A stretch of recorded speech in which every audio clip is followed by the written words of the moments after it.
around, friends new and old, and welcome to the POWWOW podcast. We are your hosts, Philip and David. And I am as ready to start this podcast as a bear ready to spit in the woods. How about you, David?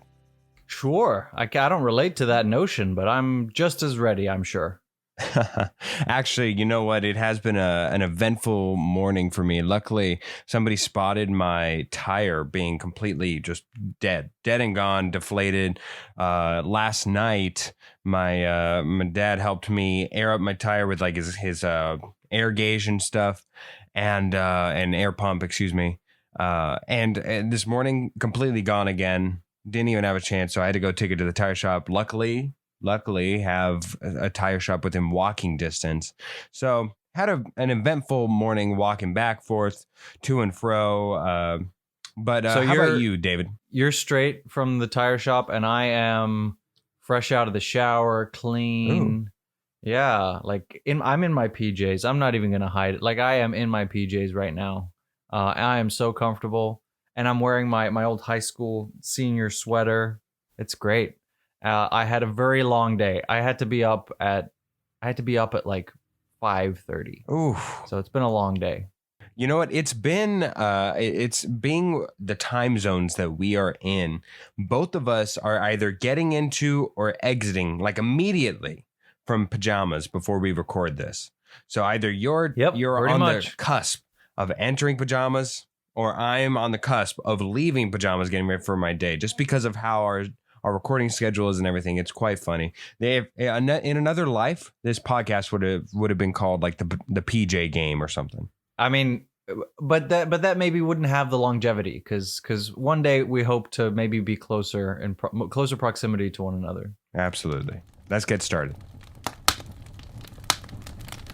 All right, we have I'm so excited about this week because we're bringing on someone whose name you've heard so many times. He's a very good friend of mine, and he's a friend of the podcast. Friend of mine from high school. I've known him for, 13, 14 years, something like that.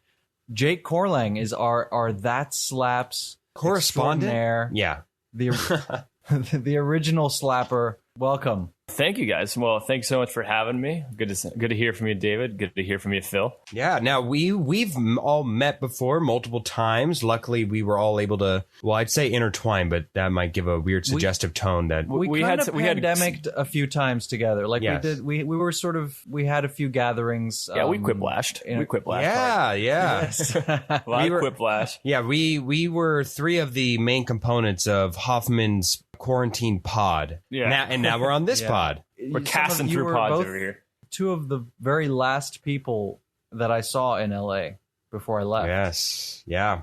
Wow, what memories. But even before I knew Jake, you two were very, very close growing up in some capacity, right? Yeah, we've been good close friends since we were like 12, 7th grade here in the Netherlands. I'll say this, like David and I met when we were 12, and he had the same beard he has today back then too. That's hilarious. Oh, yeah. So wait, hold on. Hoffman, it's very well known, especially on this podcast. So you're a very well-traveled man. You've been around. If you say a state or country that you haven't been a part of, I'm more shocked than in the reverse. But Jake, you were part of the Netherlands, and that's where you met him, not here in the States. You met him in the Netherlands? Yes. So David and I lived in a Dutch suburb called Wassenaar. And it's about, I don't know, David, correct me if I'm wrong, like less than 10 miles from the Dutch city, The Hague, which is the kind of the government is in the Netherlands. And it's also where the International Criminal Court is. So anyone who's like tried for war crimes is tried. They say they try them at The Hague. So that's where the big, huge International Criminal Court is. So that's what brought David and I there, just being international criminals. No. So we went to an international school in Wassenaar called the American School of The Hague, which is a school that goes from kindergarten all the way through 12th grade, which I actually completed. I started kindergarten at the school and ended up graduating. I think because I arrived a couple days late to 7th grade, Jake was like the number one student ambassador for like every year from all through middle and high school. He was like lead student ambassador. So he kind of showed me around as well. So the thing is also in Holland, like obviously there's like kids take the bus, but a big thing is biking. Like everyone rides bicycles around. Oh, like Phil, I don't know if you've ever been to Amsterdam, but one of the craziest things you'll ever see is a Dutch train station, because you'll never see as many bikes in your life. Yeah, there's more bikes than people. Nope. But pretty much. Wow. I mean, I think I had like in high school probably like 4 or 5 bikes, just because they also got bike theft is a real thing in Holland too. Yes. Which is like a hilarious inconvenience. Just like my bike was stolen. So you would bike home, and David and I were in the same advisory, and we biked home together. That's like a thing. It's like, oh, like, well, are you biking home with anyone? No. Oh, let's bike home. So we were biking, and there was this little hangout place. It's called Bagel Alley. And as you can tell, it's a bagel place. It was really cool because it was like the only place where you can get American soda. I remember it was really cool that they had Mountain Dew there. We biked to Bagel Alley and got ourselves some Mountain Dews and cinnamon rolls and started talking music, started talking just things we were interested in. And here we are today. Yeah. Wow. It was that classic 12-year-old conversation like, dude, we should totally start a band. Like, why haven't we started a band? Let's start a band. I know. The endless attempt to try to find a band name. We were in a band together pretty much the entire time that we were living in the same country here in the Netherlands. Through high school, we played school talent shows and the dances and once everything. or twice. Yeah, the middle school dances.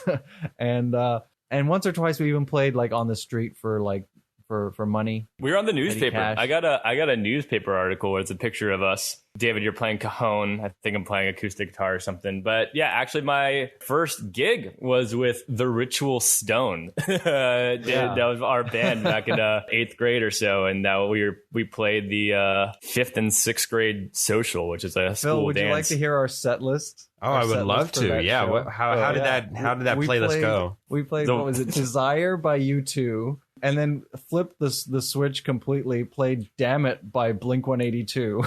Wow. And then Hey Jude by the Beatles. We were a very diverse rock band. I don't think we could never agree, so that's part of the problem. Well, it came to the point where I was just like, okay, everyone gets to choose a song, and of course my like super angsty pop punk kid wanted to play Blink-182.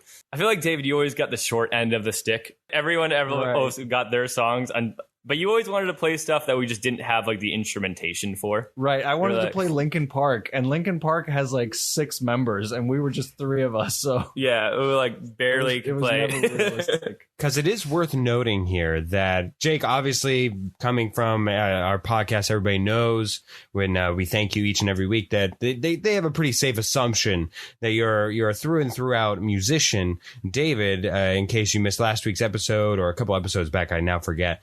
David played the drums for quite a while, so that's where you two had a deep musical connection, an intertwinement, as it were. But I guess one thing to even begin at this conversation here, Jake, is what instrument or instruments, I guess, do you play? And was it Hoffman and his beard that interested you to play musical instruments, or was it something before that? Was there maybe an episode of Looney Tunes that you saw that you really enjoyed and wanted to create some music, or how did that come about? My first primary instrument, what I play professionally, is the bass guitar. And I've been playing bass guitar since, it's about 12 years now. I started when I was 13. What sparked the interest of just even playing music to begin with was 2 things. When I was about like 7 or 8 years old, I saw School of Rock with Jack Black. Yeah, baby. And, yep. And that last scene when they're playing the Battle of the Bands and play the Teacher's Pet tune, and they're all dressed up and they got the pyro and all doing guitar solos and stuff. My 7 and 8 year old ass was just like, oh my God, that's the coolest thing I've ever seen. And then the next day I proceeded to go play baseball.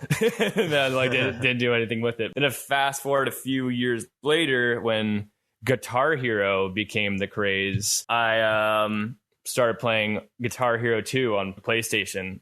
I played it way too much, and to the point where I was like way too good at it, where I would actually have people invite me over to their house, not to hang out with me, because they wanted me to beat a certain level of a Guitar Hero for them.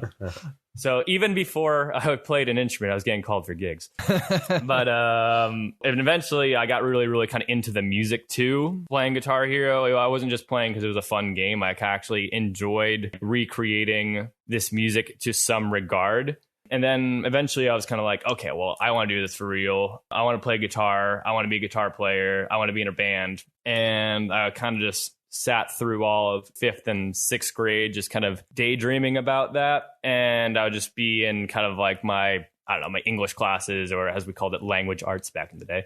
Just kind of like, instead of, reading Tom Sawyer or whatever we were supposed to do, I was kind of eyeing like, okay, who in my grade can be in my band? Who plays what? And I had like a full network of like the whole middle school, who played what and who played what. But I just noticed nobody played bass. There was just no one that was a bass player. And I was just like, okay, well, I wanted to play guitar, but I can't realistically put a band together if I'm going to play guitar. So I can realistically put a band together, a full band, if I decide to be the bass player. I told my dad that I wanted to play bass. Other context, I had been playing trumpet for like 3 years before and just never practiced, never did anything with it. So I told my dad, like, oh, I want to play bass. And he kind of looked at me and was like, yeah, okay. I guess I just kind of kept at it. And it took a couple of years, but eventually I think he kind of noticed like, oh, like he's genuinely really, really interested in doing this, actually wants to do it.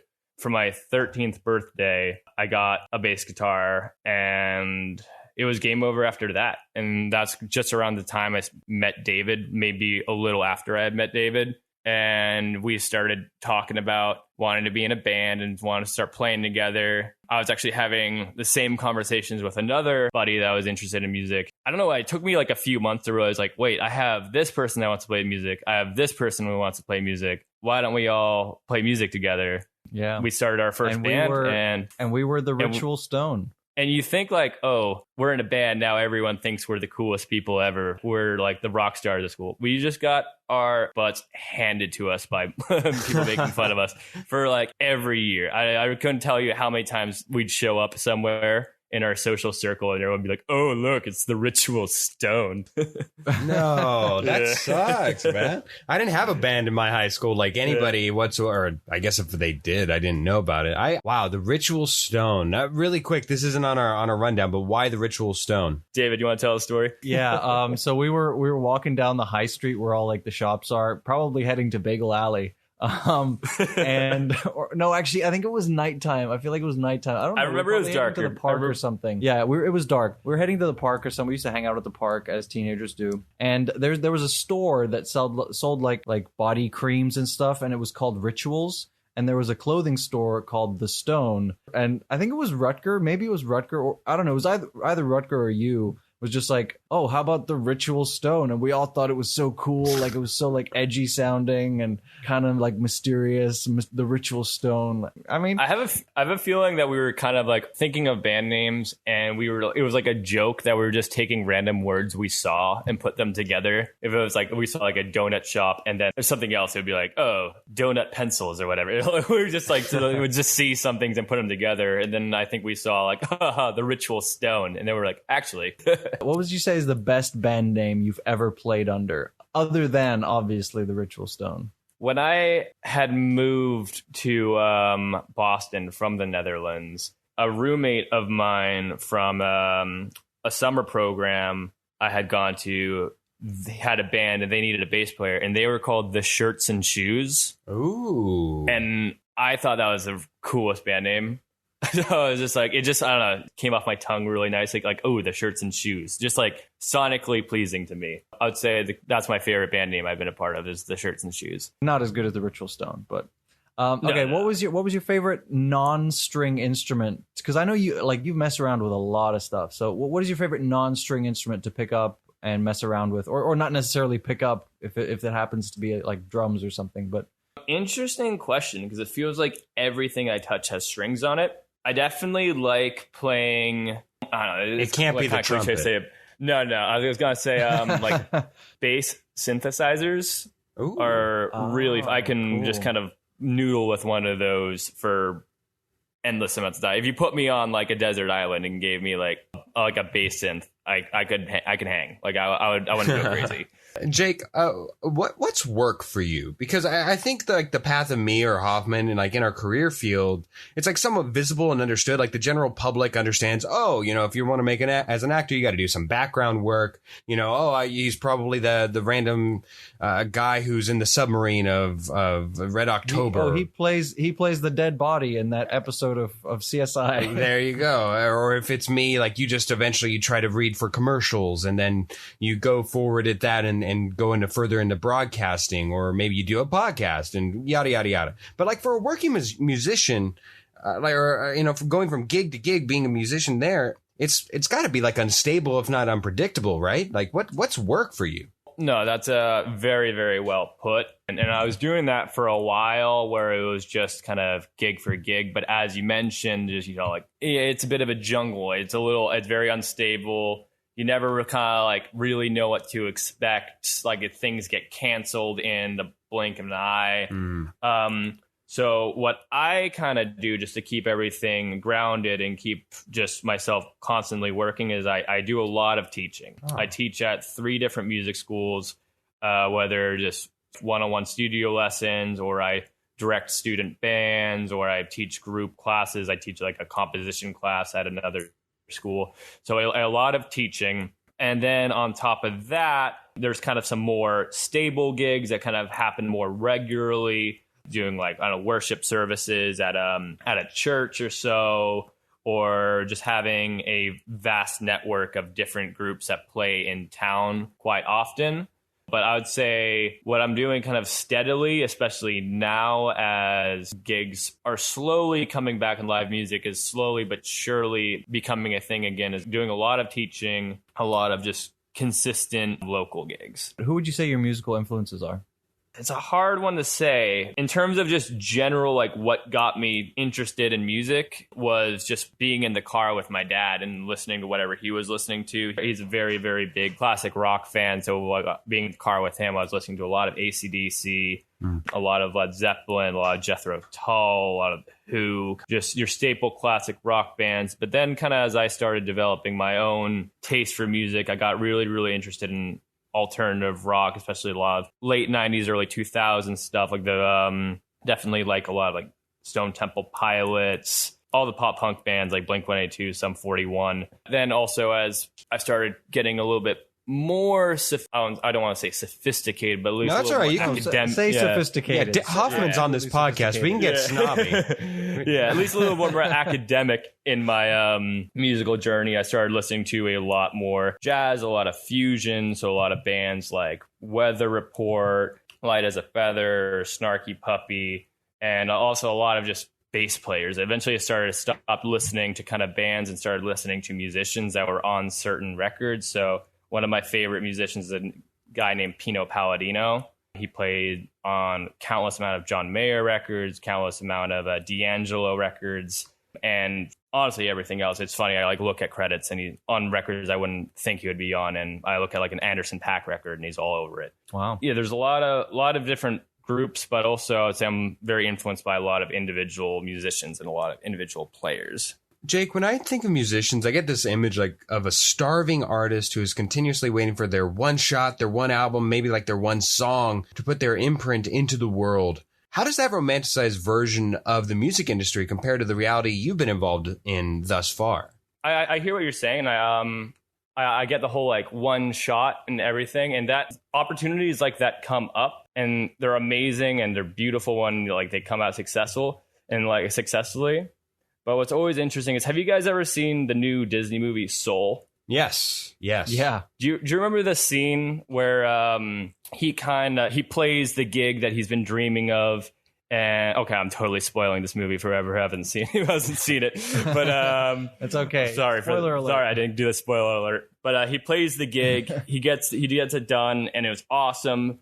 But then he kind of still just takes the train home afterwards and just goes home, and life's the same. Mm-hmm. That's one thing about like that kind of romantic like part of playing music and being a musician, is just because say you accomplish what you wanted and you got that dream gig and did it, that high only lasts for so long. then you kind of come home and life goes back to normal. And then you kind of not really start again, but then you got to be in the mentality where you're on to the next thing. Even if you have like a very, very, I don't know, a gig that you're very proud of and you've accomplished something that you're very, very proud of, you can't get too caught up in that you just did it. It kind of has to be like, okay, great, that was great. Now I'm going to go do it again. If that answers your question. That's a good segue actually into my next question. What was it like going from the gig to gig lifestyle to doing an international tour? And what was the tour itself like? I should say, I guess I should clarify. Jake, you are a member of Save Ferris, and you went on tour with them, like almost 2 years ago now? Yeah. Or when was it? Like a year and a half ago? And you did a tour, a 6-week tour of the UK. It was about 2 weeks, but I went. We did it was called the Fuel the Fire tour, and it was a tour sponsored by Fireball, which featured us, Save Ferris, the band Goldfinger, and the band Less Than Jake. And we toured from the south of England all the way up to Glasgow and back down, which was awesome. But in terms of what it was like to kind of go from the gig to gig to that, I wouldn't say was as crazy as a transition as you'd think. Obviously, like, you're much more taken care of in terms of like logistics, everything sorted for you. You kind of just need to get in the van and get to the gig and deliver the goods and get back to the van the next day. I guess the difference is you're sleeping in hotels instead of in your own bed. Yeah. But because especially something I've noticed as a musician is regardless the stage or regardless the level or where you're at, you're still doing the same thing. You're still the experience of, say, playing, like, I don't know, at our 5th and 6th grade social in terms of being on a big stage in front of a lot of people with a big sound system is obviously like, yes, the experience is different, much better production, much everything. But in terms of your performance and your mindset, I feel like there wasn't a big transition in terms of going from that to that. I wasn't on stage and thought like overwhelmed, like, oh, this is something I can't handle. I like that a lot. The art is still the art, right? It is. Exactly. Yeah. Brings me to my last question. I know Phil has a couple more for you. How has your career progressed during the pandemic, and what are your sights set on as the economy reopens? Well, the pandemic obviously took a major hit on live music and just on any kind of, many industries, but live music especially. So it was definitely an interesting year, especially with everything being so unpredictable and not really knowing what was going to come out of it. I mean, there was many times where you're thinking, like, is this ever going to come back? Like, is live music still going to be an industry after this? I was able to progress because I'm very, very fortunate to be in a very, very good group of like-minded, hardworking individuals that, regardless of the context of the world we were in, still managed to figure out a solution and still be able to keep music going. I have to give a lot of props to Patrick at Sparum Entertainment, because we kind of put together this live stream series, which we featured all the artists under Sparum, friends of Sparum as well. So because of that stream, we were able to play kind of every week and actually perform to people at the comfort of their own home. And every week, the production got better and better. Staging in terms of the videography, and it came to the point where it was actually becoming a full production show. And also because of that, I got to learn a little bit more about production side of things. I got to learn a little bit more about staging and how that works, and lighting and how that works, because a lot of times I wasn't playing, I was, say, directing the lights, or I was doing the cameras. So I got to learn a little bit more about the production side of music. Also, I'd say a lot, I've had no choice but to kind of really, really get better at being a good music teacher, because that was the only real work I was able to do, was continue teaching. Because of that, now that I've come out of the pandemic, I'm teaching more than ever, and I feel like it's something I do really well. I don't know, it's not to try to drag off of what the question was, but it's been kind of nice that everything's been away, but it's coming back, because I don't know, it brings the motivation back. It kind of everything's very exciting now. I feel a lot more excited to be a musician again than I had previously. Not that I wasn't before, but there's definitely there's a new energy in the air now that music's been kind of canceled for a year and it's coming back. So I think just in terms of my general inspiration and general kind of want to play, like I'm very hungry to play again. So I'm definitely practicing a lot more. I want to get better, and I'm just excited to kind of start doing it again. Yeah, man, that revitalization, I think, is something that pretty much everybody who, quarantined and had to live through that, also all of us, can certainly identify with. But it's beautiful to see that still even affects something like artists and through their craft, man. That's really great. Look, so David's the hoity-toity one. I would say that he brings a regality to this podcast. My bugaboo is that I am the weird one. I bring some interesting stuff. So I kind of want to get more towards who you are as a person, Jake. So if you would abide me, this has nothing to do with your music career. So you can put that away. And then here we go. Jake, okay, have you ever seen Space Jam? This isn't the full question, but have you ever seen Space Jam? With Michael Jordan, right? Yes. Yeah, absolutely. All absolutely. Right, perfect. So as you may or may not know, if you don't, then the listener wouldn't. Perhaps the premise of the film is that aliens have come down to destroy Earth as we know it, and it was up to Michael Jordan, an array of Looney Tunes characters, that they had to play a game of basketball in order to save the world. My question is, Jake, if I were to show up to your door and say, Jake, the aliens have come to destroy the world and they're challenging you to any display of skill or gamesmanship that you feel the best in, what would you choose to play against those aliens with the world at stake, Jake? Face Off. Face Off? Base Off. Oh, Base Off. Okay, so it'd be like Tenacious D and the Pick of Destiny, something like that? Yeah, I'd actually I'd bring Wrecker and David, and we'd revamp the Ritual Stone, and we would fight the aliens in song. Yeah, be like supersonic wavelengths amazing. That would like shake you to your core. Yeah. Bowel movements would happen across the spectrum. Things would be dropping, panties and the like. It would be beautiful, man. I can see it now. And we would definitely play Damn It by Blink-182. Yes, get all that angst energy back. We need it. We've been missing it. All right. My last one here, Jake. What is a weird superpower that you would want to have that doesn't help anyone but yourself, that you would even be a little embarrassed to show anyone else that you possessed? And if you need an example, I have one. But the key is that it has to be weird. Okay, give me an example. Okay, maybe so that'll fuel. Yeah. So for me, the weird superpower I would like to have is have the ability. I'm sorry, I'm choking up a little bit because it's a little weird. But to have the ability to have like full on body control, so that way at any point in time, I could just automatically pop every single pimple on my body, and it would just ooze out, like think of like soap or something, or like maybe like a potato going through like the masher. But like I would just be able to but afterwards I'd have pristine skin, like absolutely pristine skin, and I'd just be every once in a while I'd just be like, you know what, it's time for a nice little detox. That'd be great.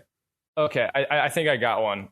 Have you ever had like eating chips and like dip, and you get to the point of the chip bag where the chips are all kind of broken, and they're like too small to even kind of like actually dip anything? Absolutely. I would want to have this kind of chip reconstruction power.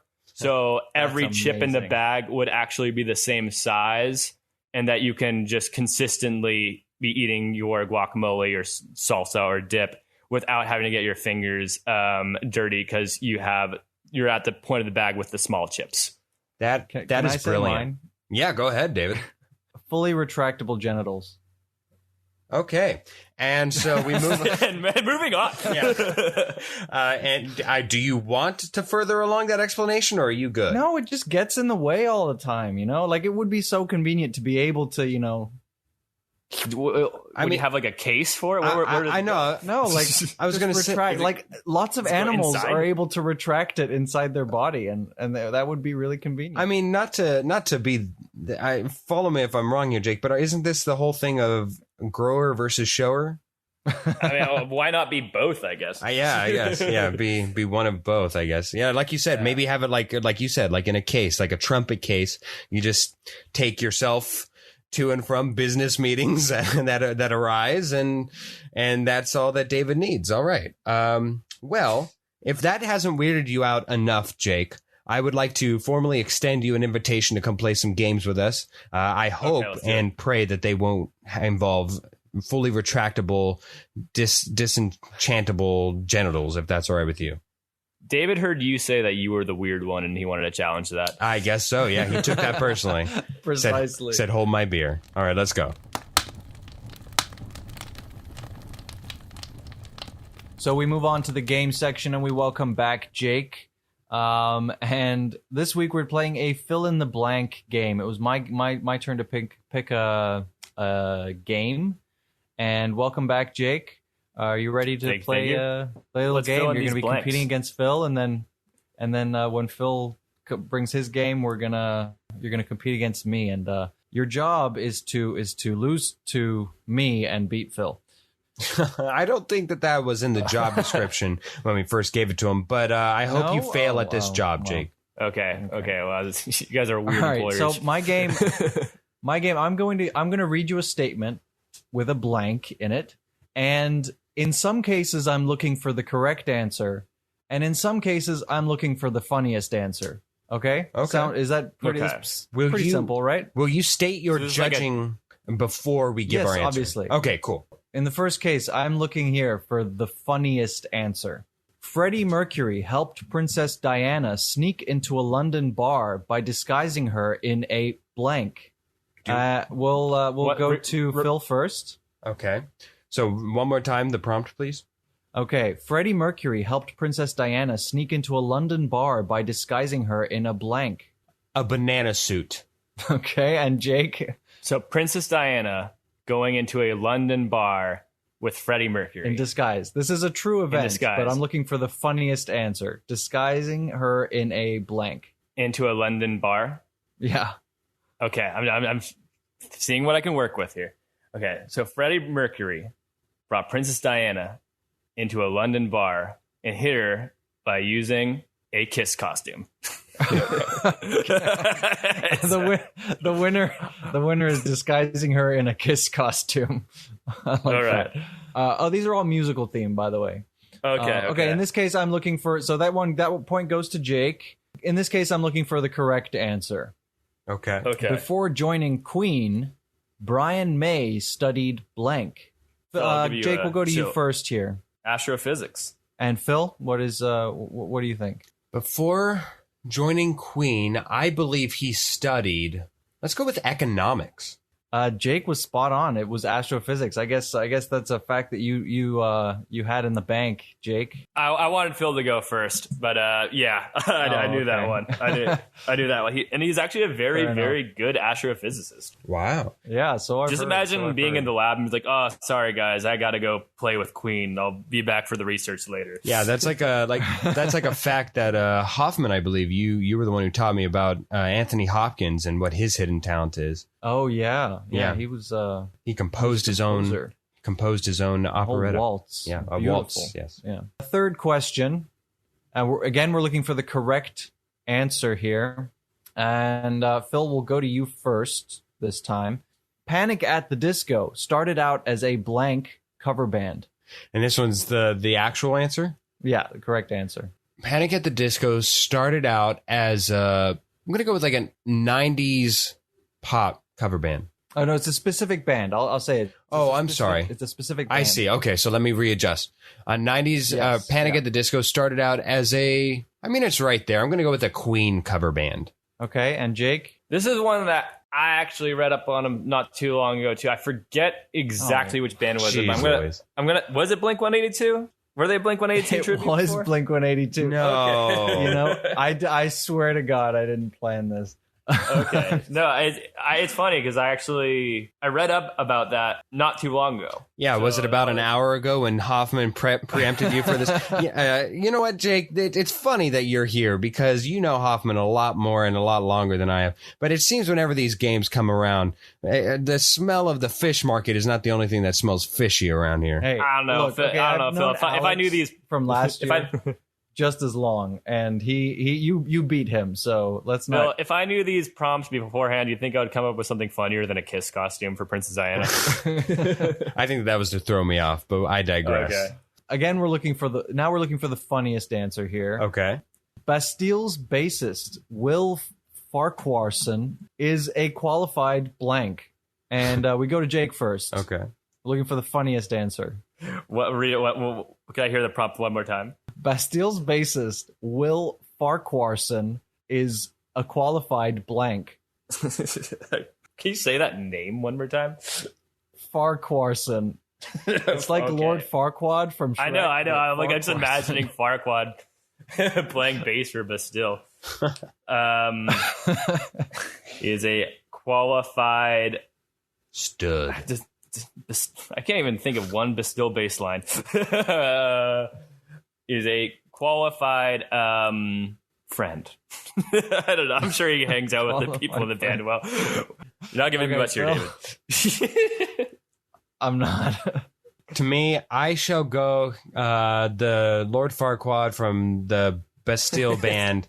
He is a qualified hammock salesman before joining them. He goes around from in his car, and he had hammocks in his car that he would both prop up and use in order to sell to each and every family, much like an Omaha steak person, but with hammocks. Yeah, and the singer of Bastille. As touching as friend was, it does go to the but what was it, banana hammock salesman? Yeah, The correct answer was pilot, but Phil, you will get the point there. There we go. All right, here we're looking for the funniest answer again. In the 70s, David Bowie's diet consisted of 3 things. They were blank. What am I allowed and not allowed to say on this podcast? You can say anything, and if it's too far, we'll bleep it out. I will say before we begin here, you can certainly answer, Jake, but I am going to invoke my skipping stone from last week. For those who missed last week, of course, me and Hoffman both have skipping stones for if and when we should win the week before in order to skip a question as a whole, should we want to. I'm just not a big fan of Bowie personally. I'm not that I'm an anti-fan. I'm not a big fan, so I don't know a lot about him. But I can't imagine Jake isn't. So I'm going to skip this one. In the interest of time, I'll just give you what the correct answer was. Unless Jake, you want to give it a shot. I'm down to move on to the next game. All right. Cool. Okay. It was red peppers, milk, and cocaine. Oh. So the last question then. The original given that Happy Phil Meal. decided to skip. Harry Styles. This I'm looking for funny or correct, whatever you want. Harry Styles has 4 blank. Who's starting? Phil, go to you first. Harry Styles is in sole possession of and has 4 big toes. Oh, God. He may be the king of consent on Watermelon Sugar music videos, but in the sheets, in the bed where it counts, he's got that toe action, baby. 4 toes. Four big toes, 2 on each. He said big toes. He probably just has a regular amount of toes, but not including his little toe, right? Absolutely. Okay. Yeah, there's nothing weird about it. It's just he has 4 big toes, whereas most of us only have 2. Look, it's only weird if you make it weird. Absolutely. Okay? I know. Absolutely. Okay, Jake. Yeah, exactly. Okay, so I'm going to do this again, where I'm just trying to buy myself some time here. Okay, so please read the prompt for me one more time. Harry Styles has 4 blank.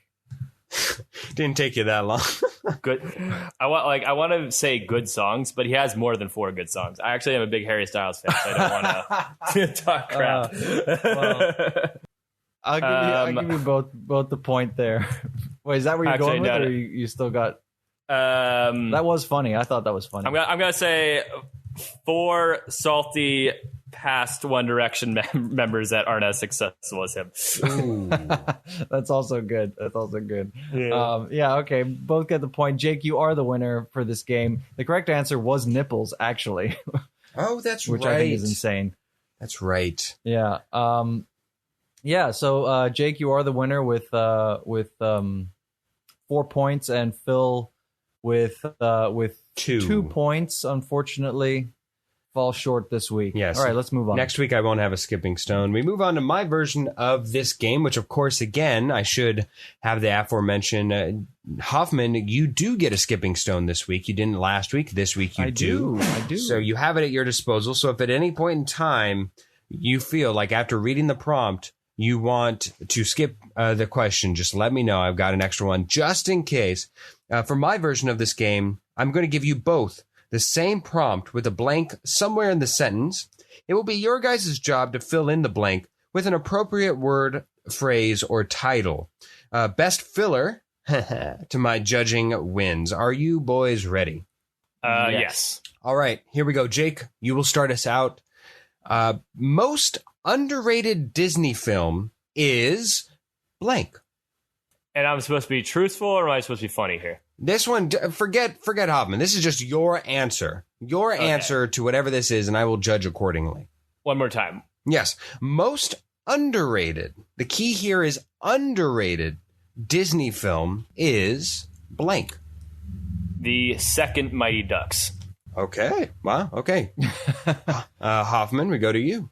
Robin Hood with the fox and the lion and with all the animals. The animated one. Yes. All right. For the first one, as much as it pains me, Jake, it pains me to say this, David, I'm going to give you the first point to start off with. Woo. Jake, you got some work to do. Here we go. Okay. I guess we're not a big Mighty Ducks fan. No, can't say we are. Hoffman, second question is going to go to you first. When first meeting a significant other's parents for the first time during a meal, blank is the best way to approach the impending forecast of chocolate rain your stomach is warning you of. Saying, excuse me, I need to go wash my face. Okay. Jake, we go on to you. Do you need me to read the prompt one more time? Can you read it 6 more times for me? 6 more times. I'll give you one. One more time will be fine. Fantastic. When first meeting a significant other's parents for the first time during a meal, blank is the best way to approach the impending forecast of chocolate rain your stomach is warning you of. I would probably just say excuse me and leave it at that. All right. Well, you know what I'm going to do here since both of you answered pretty much the same one. Would it be all right with you, Hoffman, if we skip this one? All right. I will put forward my skipping stone. I appreciate it. All right. Here, next one goes to best vocalist of all time, Jake, is... Best vocalist of all time? Yes. Who sang the best in your mind ever to do it? Ever of all? I'm going to go... I know. It's a big question. I know. Like, and I don't know. No matter what answer you're going to give here, you're going to have someone that's going to disagree with you. Absolutely. Or you're going to get backlash from it. Well, if you're looking historically, if you want some suggestions while you're thinking, I can give you some suggestions. Here we go. Let's go with Frank Sinatra would probably be respectable as like the crooner type. I'll give my answer. I got one. All right. Hoffman, go ahead. I'll go first. Go ahead. Aretha Franklin. Aretha Franklin is a strong answer. Very good. Strong answer. Aretha Franklin, at last, he finally gave an answer here. And there could also be, if we're going back to you, Jake, we got... I got it. Okay. I got to go with Michael Jackson. Michael Jackson. You know what? Aretha Franklin's a strong answer, David, but I'm going to give it to Michael Jackson. Between the two, Michael Jackson is certainly he's certainly unique, and I think the fact that he produced some stuff does give him a little bit of bonus points here. I know it's his best vocalist. I wish I had gone with Freddie Mercury, to be honest. Yeah. So, but I feel like that's just like the vanilla answer. Like, oh, I just want to score points, so I'm going to say Freddie Mercury. At least. I know, exactly. It's just... All right, so you guys are tied now, 1-1. Here we go. We are going to go with Jake. Here we go. You first. Or no, I'm sorry. It's going to go with Hoffman first because he jumped the gun here. The movie title, David, of your autobiographical movie would be titled blank. Once a drummer of the Ritual Stone. All right. The David Hoffman story. David Hoffman story. Yeah, a story of a stone. Not the rolling one. Go ahead, Jake. What would your title of your autobiographical movie be called? Skinny Jeans Don't Age. That is fantastic. I love that. Skinny Jeans Don't Age takes the point. He has a 2-1 advantage here. We move on. The most respectable way you could possibly tell a stranger they have an amazing butt with an effort to try to not deserve an oncoming slap across the face would be. David, we go to you first. Bonjour, madame. What magnificent gluteus maximi you have. All right, going for the both French and scientific approach. Jake, do you have a different way that you could respectably tell a stranger that they have an amazing butt while trying not to get the deserved oncoming slap across the face, what would that be? What does Ron Burgundy say in Anchorman to Christina Applegate in this situation? Have you guys seen Anchorman? I right? have. It's escaping me right now, though. I know, because whatever quote that I'm usually good with quoting Will Ferrell movies, but I remember that one was very funny. Well, I don't know if I would go French. I'd probably try to go mathematical. I'd be like, I think I'd say solid circumference. That's solid. That's fine. That's fine. I actually do like that. That would probably be a route to go away with. But you know what? I'm going to give it to the French scientist over there, Hoffman. Okay. For what he's got bubbling over there. And let's see. Jake, we'll start with you here. The sound effect I can make without using words to describe what sound it is that I am making is blank. Yo, hold up. What? Yes. What did you say? So the sound what just came out of your mouth? The sound effect, this is from your perspective, the sound effect I can make without using words to describe what sound it is that I am making. So essentially, what sound can you make without having to tell us what sound you're making? What can you do? If you need an example, I can give you some. Just because, please, if I get the option, please give me an example. Yeah, I want to hear what sound effects you can make, Philip. Absolutely. So that's like a door creaking? Absolutely. There we go. Or, I don't know. Moo. Okay, so I'm supposed to make the effect. I'm not supposed to say what it is? Correct. Without saying it out loud, what is the sound effect? Oh.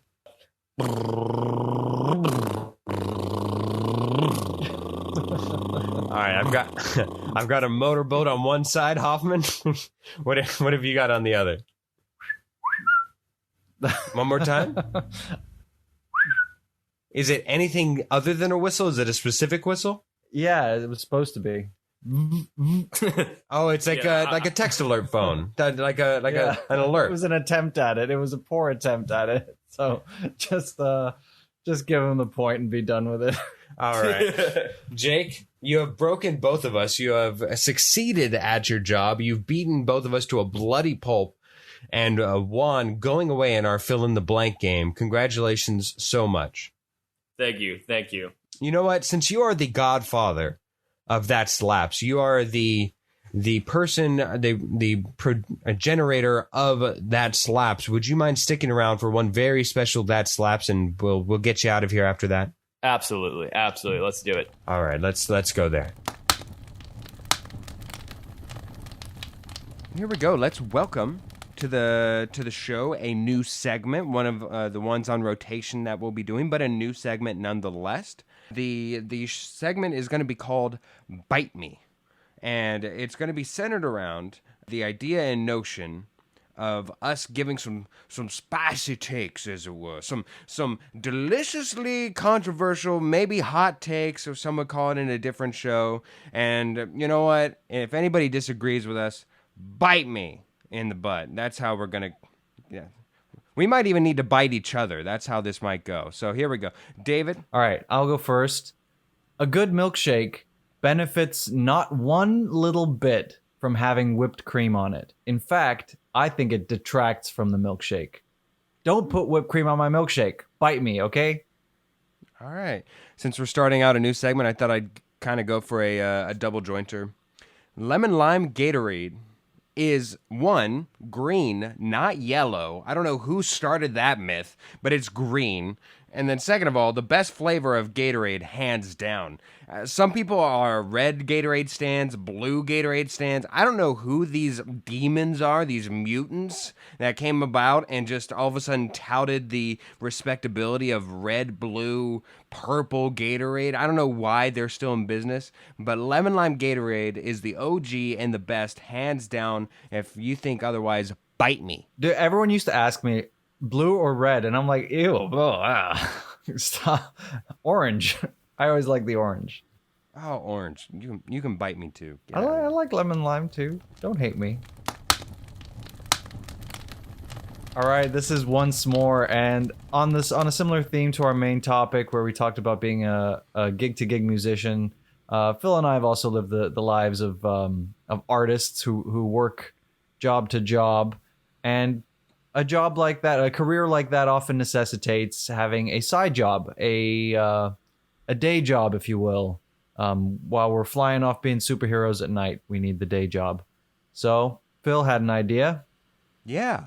What are some side gigs that we ourselves have had to do in the midst of pursuing our careers? Now, our careers differ from one another. We used to both be actors of a sort. I still act from time to time, on rare occasion. But David Hoffman, you are a full-time actor, fully pursuing that to the best that you are capable of, and I applaud you. We even have acted somewhat side by side in passing ships. In fact, I just started working on that recently. That's something that we can have on the side grill right there. Maybe we'll talk about that at some point soon. Yeah, we really should. Yeah. Yes. But anyways, yeah. So in the pursuit of what we do, I suppose that some would consider this podcast a side gig for some. For me, on what I do on my career, so I'm not going to qualify this for that. But I think we'll each give maybe 1 to 3, somewhere around there, side gigs that we've had to do that aren't really on the career path or where we envision what our dream jobs would be, but they're just something that we did to make money on the side, on the pursuit of what we want to do ultimately. I shall start, if it's all right with you. Sure. Once more, you know what? And this is where you knew me. This is where you grew up, came to know me, and it's so weird because I completely find it out of my realm, out of what I wanted to do, but it just came upon me. I used to be a comedy club manager, and yeah.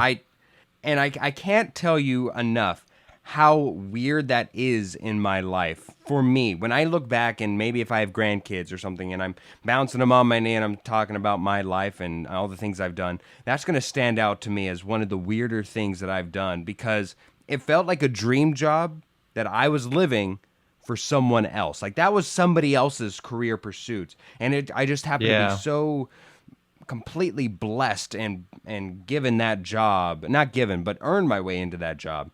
That happened to come about where I was running the front box office, I was pouring wine, I was taking orders, and then meanwhile working the tech of the place. It was a very weird job that I all of a sudden came about in LA. Very LA of me. Your side job, David. Yeah, I wasn't sure how to approach this, because there's some things that like I worked in a restaurant, and I wanted to mention that just as a passing thing, because I think there's a lot of respect between everyone who's ever worked in food service, and so like if you're out there and you're listening, like I feel you, okay? And then on the other hand, there was like when I was living in LA and I was acting. Yeah, I would have wanted to get a job that would help me pay my bills more easily, but as a condition of my visa, I wasn't even allowed to. So I had to find stuff that was like semi-related to what I was doing, and so most of what I did for money was background work. But one of the things that I did other than that in LA was the best way I could describe it was a freelance helping hand.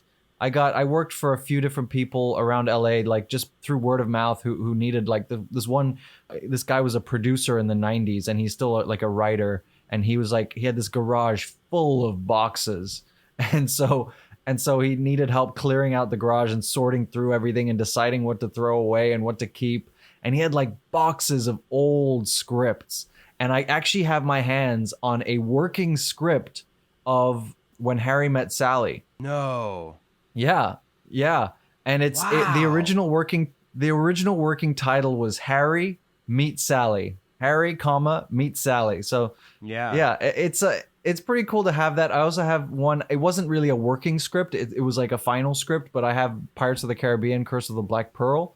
But that one's not really like anything, because it's like I think it's like just so that was pretty cool. And then I helped some other woman move furniture, and it paid okay. It was a day's work. It wasn't fun for the most part. It was mostly like lugging boxes, but yeah. Yeah, it is what it was. Along the side of you saying that you used to, having to waiter and do all that stuff, my family used to, I wouldn't say own, but ran a catering company. So we did a lot of weddings when I was growing up, Ooh. and a lot of birthday parties, a lot of stuff where we were mostly a friend would need help and would need catering, and so my family would go out and do it since we had the knowledge, since we had the staffing on call. It was all very fun, all a great way to work growing up. Gave me a good work ethic, I think. So I worked as a catering company. Oh, how would I put this? I guess liaison, because it wasn't necessarily just one thing. When it's family owned, you're running multiple things. So yes, I would serve as a waiter. I've done that. I've worked on the line. I've bussed tables. I've cleaned dishes. I've procured food. I've done pretty much actually everything except for actually cook the food. I just more Thank so goodness. than Thank goodness putting- for all those yeah, guests. Absolutely. There's not a doubt in my mind. Unless it was like take it out of the oven or something. I did everything else in a catering company that would So if you- demand manual labor. So if you had to take something out of the oven and someone asked to compliment the chef, you would go up and go, "Well, you're welcome." Hey, well, thank you. We all say thank you. No, the weirdest food I had to think that we had an African, like a, how do I put this? An African styled wedding. Like the person came from somewhere in Africa, and so Okay. they paid homage to that, and so we had to serve these all these different types of cuisine, African cuisines. But by far the worst of it, like everything else was fine, but the worst of it was like some family member was brought in these things that we can only describe as like rice balls, and I believe that they were rice covering like a fish eyeball or something, and it was maybe fried. The details are fuzzy, but and it had this odor, that this just permeating odor that anywhere it followed, you knew that they're there to lay the rice balls. So, Oh. disgusting thing. Anyways, Hoffman. Yeah, this is we're traveling through the fifth dimension here to another universe where perhaps there was no pandemic and this is an alternate reality. In January of 2020, I applied for a job at AMDA where I went to college for their in their admissions department. And I would have been, if I had gotten the job, and I was one of the front runners, as far as I understand. I know I had a good shot of getting the job because I worked with them before and stuff. And it was part of their travel team. So I would have been traveling around and running the school's auditions around the entire western half of the United States. And it wouldn't have interfered much with my acting because it would have been only on weekends. It would have been really, really good, a really good gig to have. And maybe if there had been no pandemic, I would have gotten hired. Maybe. I know there was some other great candidates who had applied. But yeah, that was the one that never was, unfortunately. Oh, that sucks. Do you have one more? Because I have one more. I don't want to outdo you. I do. Okay, cool. So my last one is that I worked at a local place here in Arizona. It's called Landmark Theaters, but everybody locally refers to it as the Dollar Theaters because the prices of the movies are extremely cheap for admission. Partly because the movies that come there are like right on the cusp of going to DVD. It's like a secondary movie market, but by the time they get there, it's either already at DVD or it's about to be there, but you get to still see it on the big screen. And I used to work there growing up. It was like my first like applied for get in job. And it was one of the best decisions I ever made. Not because of the work itself. The work itself was standard. In fact, like one time I just had to stand there and take tickets, and it kind of like it would hurt my knees a lot. Anyways, but the benefits of that job were tremendous. Like going through high school and having that job, I would go with my best friend at the time, and we would go every Friday because we had half school Fridays, and we would go directly from there to my mom working at a deli right around the corner from there. She would get us some free lunch there, some quality subs. Like the meat was like from Boar's Head. It was divine. It was like real astute deli stuff.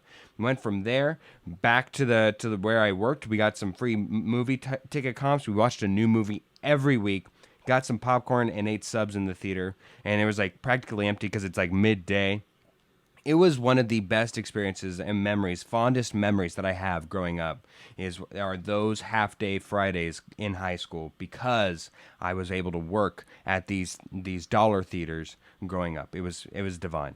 That sounds amazing, yeah. My last one is actually the job I'm working right now. I work at a school. I guess I would say I have multiple roles in this job. I obviously sub when teachers are absent, which is, it's just boring work.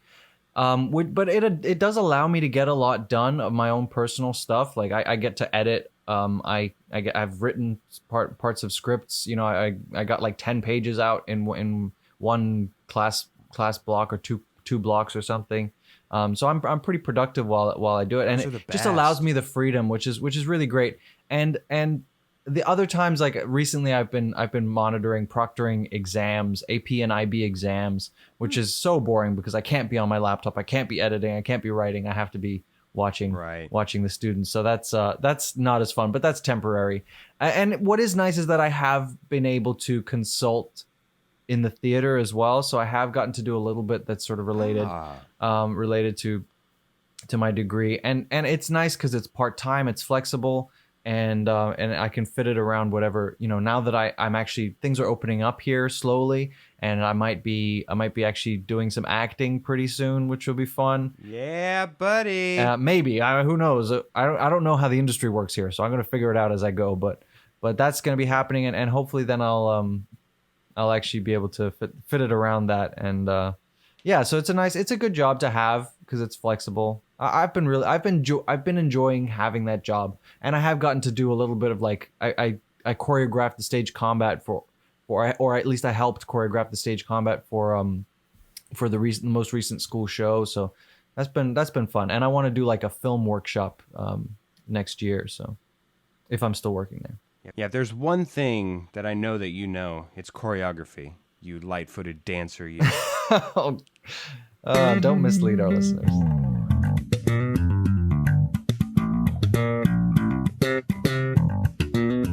Yeah, baby. There we go. A live rendition, a live studio recording of That Slaps the Intro right there. Hoffman, did you feel the chills? Did you feel the goosebumps? Yeah, it's special. It feels... And now we got a live studio. It's like we're actually... I'm telling you, it was live. It was live, guys. Yeah. We're in the there's your concert proof. hall now.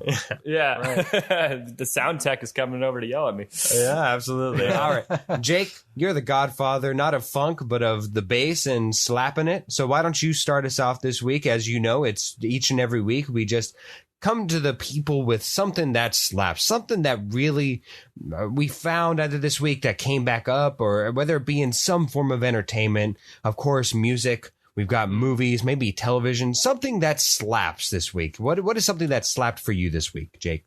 I don't think it's still considered to be this week, but the SNL episode with Elon Musk as the host. I thought Elon Musk was awesome on Saturday Night Live the previous week. All right. Yeah. Awesome. Very awesome. I'm mad at Elon Musk because he's cost me about 100 euros in Bitcoin because the things that he's said. Anyway.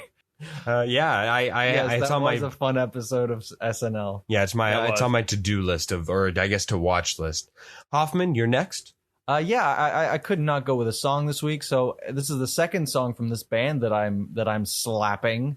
It is Dreamers is the band, and the song is called Die Happy. It's kind of an indie rock, American rock band. Jake, I think you'd like it. I think you should. If you don't know them already, you should check it out. Die Happy. One of my students is a very, very big Dreamers fan, so I've been checking out their catalog quite a bit. No, they're very, very good. They definitely slap. All right, there we go. We got a slapping approval by the slap master himself. Yeah. I'm going to go with some entertainment this week. I heard it earlier this week, and I knew going into it that this week's episode that we would have Jake on. So I thought, you know what better way than to highlight a band where, you know what, it's not the just a lone vocalist. It's not just a guy who's playing the guitar back there. It's the little guy going back there who's like the main focus of the band. So I'm going to go with Genesis, of course, with Phil Collins leading the way, and we're going to go with Invisible Touch. Man, whenever that song comes on, it just rocks me to my core. It's both it's like the perfect mix of like a upbeat dance one / you can like work out to it. I love it. I love Invisible Touch, and it seems like I'm falling for that song. Do I get an approval here, Jake? Absolutely. I'm bummed because now that you're bringing up Genesis and Phil Collins, back to your underrated Disney movie, I should have said Tarzan. Absolutely. Because that soundtrack is... Oh, yeah. Yo. Well, you know what? If you haven't... Before we close that slaps here, I do want to ask your opinion, because this is something of a controversial opinion that I guess I could have done for another segment, but it's more so to talk to a musician about it would be interesting, I think. I've heard criticism of Phil Collins is that if you've heard one thing of Phil Collins, you've heard all of it. Would you say that that's somewhat accurate, Jake, or no? I'll definitely disagree, because Phil Collins is not only a phenomenal singer, songwriter, producer, but also just as a musician and as a whole. One of my favorite jazz records to listen to is the Phil Collins Big Band. They did a show live in Paris where he plays with a full big band and doing kind of just standards and funk fusion tunes, and it is sick. Like, he is an unbelievable drummer, unbelievable musician. Definitely a big Phil Collins fan. And I mean, come on, like, you can listen to In the Air every day. That drum fill. Like, you can listen to that on loop and classic. Be happy. It's like the best, my favorite road trip song. One of my favorites road trip songs is In the Air Tonight. Yeah, one of my, I've never personally cared if that even was the case, because I'm not musically studious enough to disseminate or, find out, discern whether or not that statement's true of if you've heard one thing, you've heard it all.